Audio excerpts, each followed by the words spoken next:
Do you want to descend with me and her in a dungeon and find monsters that are maybe painted in the background? Follow us. This is Tina. I am Sarah. We're painters, we're board gamers, we're weird.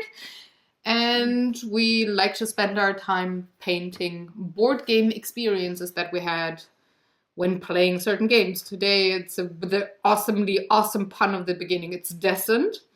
Which is I was just about to make a "that's what he said" pun, but I didn't want to interrupt you too much. So when did you want to do? Oh, the first few words already. We want to descend into the dungeon. Whoa! Now I have to put an explicit on this one. Let's see. It was there the whole time. I just happened to see it. Yes.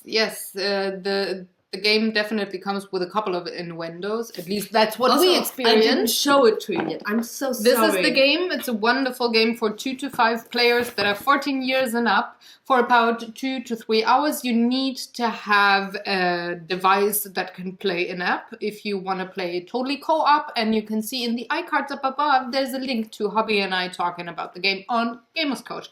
You've been informed. Now you have to inform me. What did you want to paint? What did you paint? What did you go for? And you can inform them too. Well, this time I felt like a little bit like going back to the roots maybe and just going plain ink. That's awesome because, well, descent, dungeon, roots, trees. Pun time, everyone. you should put up a little counter there just to make sure. More editing, sure. I can just go ka-ching, that's fine too, it's a counter. So yeah, but I really just took a scene from, I think it was our game, took the character I played, which I really have those names. I don't remember, But yeah, and I'm also, I mean, it's basically a medieval fantasy game, so you have to put dragons on there, so that's that. And what did you do? Well, I did also take a scene, but it was from the first game that Hubby and I ever played together. And, you know, sometimes he's on purpose because he's kind of funny, whining. Well, I kind of depicted that. So join us as we paint and find out what we did there. And there we go! Yay! So... to the dungeon. Oh, there we go again. You started with the innuendos. You saw them first. I got my glasses. Now I see them. I just notice. Yeah, see? I happen to notice things. Deal with it. I do. Oh, I join you. You have been dealing with it very well the last 2 years, so I'm really happy to be a friend. I'm trained. I'm trained to deal with innuendos and join in and come up with my own. So, to the dungeons. To the dungeons. Yes. So, you stayed ink and back to the roots. Looking at the painting, it very much reminded me of your first one for the bloody inn. Yeah, that was. Was that on purpose, yes. Or did it come to you while you were painting? I mean, for once, I was feeling like, oh man, I should just use plain ink again because the latest paintings I made were somewhat, quite complicated in a way, especially the painting for Mansion of Madness. So I wanted to go a step back, I guess, and just enjoy the pure fun I have with ink sometimes. And yeah, so I felt like doing this, and I was thinking about maybe doing the thing with the wash again and stuff, but I felt like, no, not this time. I'm just gonna try. I'm usually not doing the shading thing with the cross-hatching. Yeah, with the cross-hatching, but I felt like trying that. So this is actually really just me trying that kind of shading because I'm usually not using this way of doing it. But so how did you like it? In the making, I didn't like it so much. I was really thinking about scrapping the whole thing and starting over. No! But in the end, it went quite alright, I guess. I mean, you have to do it just enough so that it doesn't grab the attention of your eye. I mean, at one point, your eye does just It wanders. It wanders over it and doesn't recognize it as something sticking out or something. So it just blends in with the picture and it gets better at that. So if you're ever about to try that, keep going. Yeah. Just add more if it feels strange still. Exactly.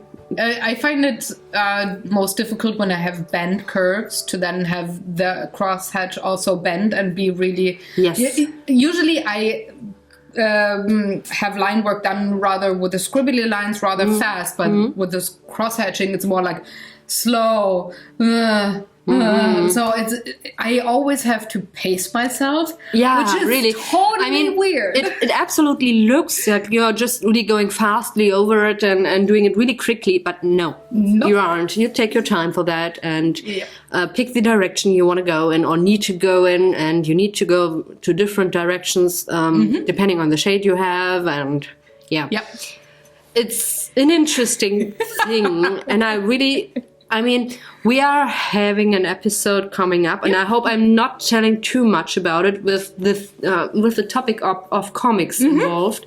So that's probably why I felt like going back to the single lining work and just some plain. Oh, there we go. Last episode, if you have not watched it yet, which I don't know how you can survive. I could not understand that, but just if you didn't happen to watch it. Sarah already teased a bit that she will be using the masking fluid that I so loathe. Yes. It hates me, I hate it, and so we just keep out of each other's way. So, yeah. So we've, quite some time ago, we have tried masking fluid on the paper Tina uses most, with ink underneath, with pencil underneath, with nothing underneath, and just looking. And one point where we used rubber on it. Yeah. So when is there the most peeling going on or ripping? But we hadn't used the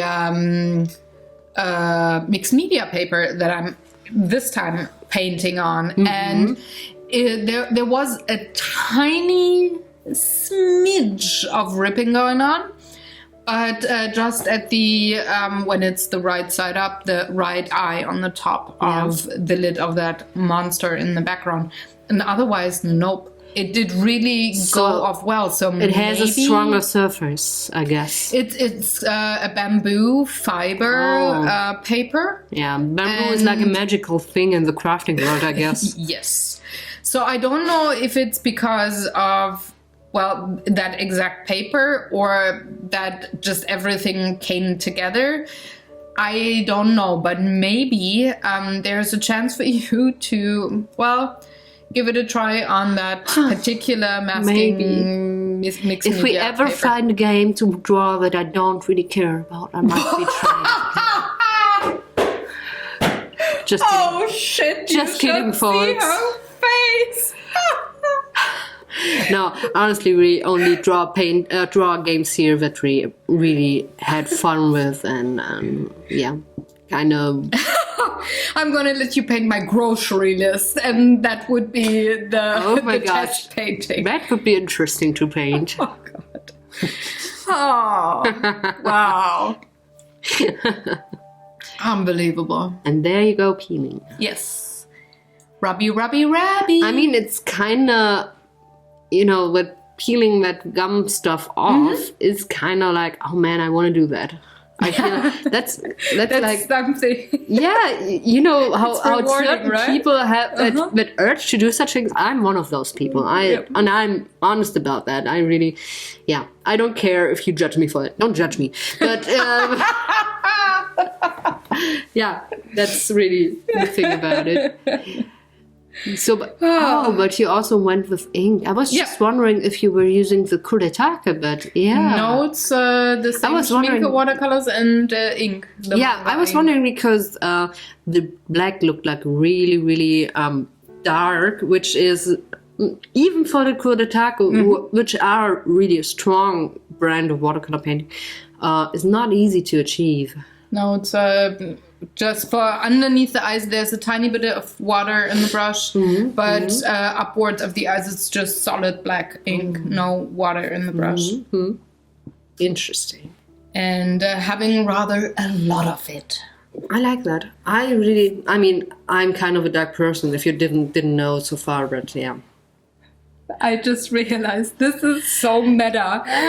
You're back to the roots with blood hand, and I am too. Mostly black ink and a tiny bit of shit. Fuck. That was so not on purpose. Also, another meta. My hair fitting the color scheme of your painting so far. Yep. Yes, of course I paint your hair in my monster paintings. Hello, I mean, I have to have some art-wise influence on you. No? I did not realize it's the same. Also the blue, and then I'm gonna add purple. Yeah, it's the exact same color scheme that I had in the first painting too. Absolutely, yes. The Bluetooth was strong with us. So you should add the subtitle "Back to the Roots?" question mark. Yeah, Road to Legend. That's the name of the game, or Journey to the Darkness. So I mean, there's so much meta. From darkness we come, to darkness we go, I guess. Yes. That was very philosophical. Oh, yeah. It's enough for today. No more wine. You didn't have wine. Oh, shit. That's tea. why. Oh, man. Awesome. By the way, in my painting, Daniel is the dwarf. And I was wondering because I haven't ever seen him wearing such a beard. Or such a cap. Or being that short for that part. That's the character that he was playing, and I played the red-haired Jane Airwood something. I don't know what her name is. I played her, and he had a little boo-boo, so I had to have... I had to have... Just like in real life. Oh, no, wait, it's the other way around there. But he's like, I have an ouchie. And I'm like, there's a Band-Aid. It's not a Hello Kitty one. For one hot second, I was thinking about painting Hello Kitty. It doesn't fit the scheme. Exactly. So I said, I'm not gonna. But it's like, oh, there's a Band-Aid. Now you're gonna be better. And then pretty much after I healed him, like first action in our first game, there was a goddamn monster behind him. Yeah, for my part, I think, if I remember correctly, there was a point where I went somewhere to open a chest or a door, and suddenly mob spawn. Thank you very much. I was on the floor waiting for my party to revive me, and I didn't get any of the loot. Yeah, but you were saved. We made CPR on you, and then you could loot the next box. But it actually happens pretty often, I feel, in that game, that you're doing something and there's a monster sneaking up behind you, like, shh, I'm gonna get you. Yeah, and it totally did.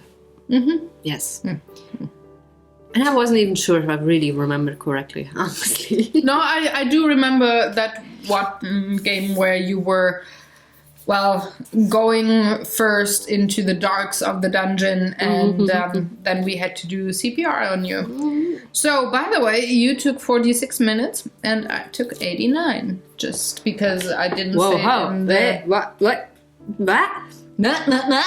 Did I just take less time than you did? Yes! Shh. I don't want to swear. Oh, you can swear child-friendly. No. You can. It would take the point out of it, I guess. Oh well, if you're creative with the swear words you're using, it could actually be really funny. I could make it an educational lesson on swear on Russian. Oh! No? Go ahead and see if anybody in our audience speaks Russian. Well, all the Russians laugh because I sound like a 3-year-old, apparently. And I'm not telling you that from experience. No. Never happened. Never happened like that. Never. This is not the occasion you're looking for. So, awesome. So, how do you like this kind of shading? Would you have picked a different way to do that in this style, or what would you have? On your painting? No, yes. I really like it. Yeah, I really do. I would have would this have been my painting? I, of course, color girl. Yeah. Would have been. I'm sure of that. I would have been thinking about having just one layer, very, very translucent, almost illustration-y kind of a color going on about some that. parts. Yes. Like the jewel in the lute or something. I was so considering that. Would have been red. It would have been even more to yes. And I was honestly thinking about it, and I was like, nah. The bloody. Yeah. Meh.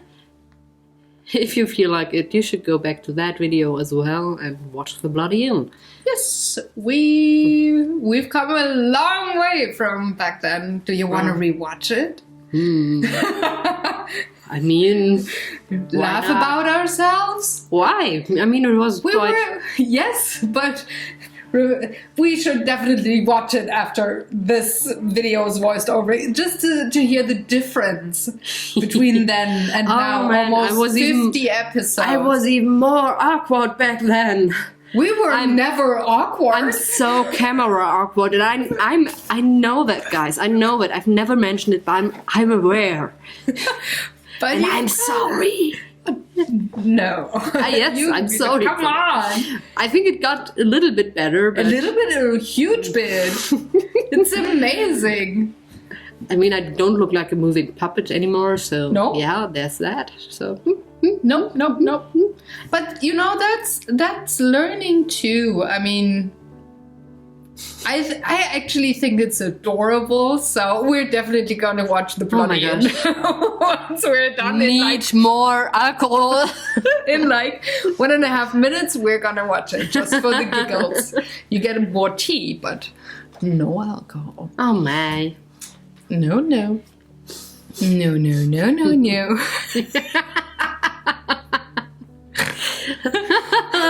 There was a backwards laughter. Yes. Just for you. I'm really good at that. I can laugh forward and backward. Booyah. In 3 languages. Yeah. Ouch. He said out. Oh. Now you can see it in a minute. While I do the outros, oh my dear folks, we hope you enjoyed. You enjoyed watching along and listening to us giggling and talking. We're going to be back in 2 weeks with the 50th episode of Draw for Initiative. Woo! Whoop, whoop, count them. And thanks for watching. Do all the good YouTube stuff. Like, share, subscribe. We're going to see you very, very soon. Bye.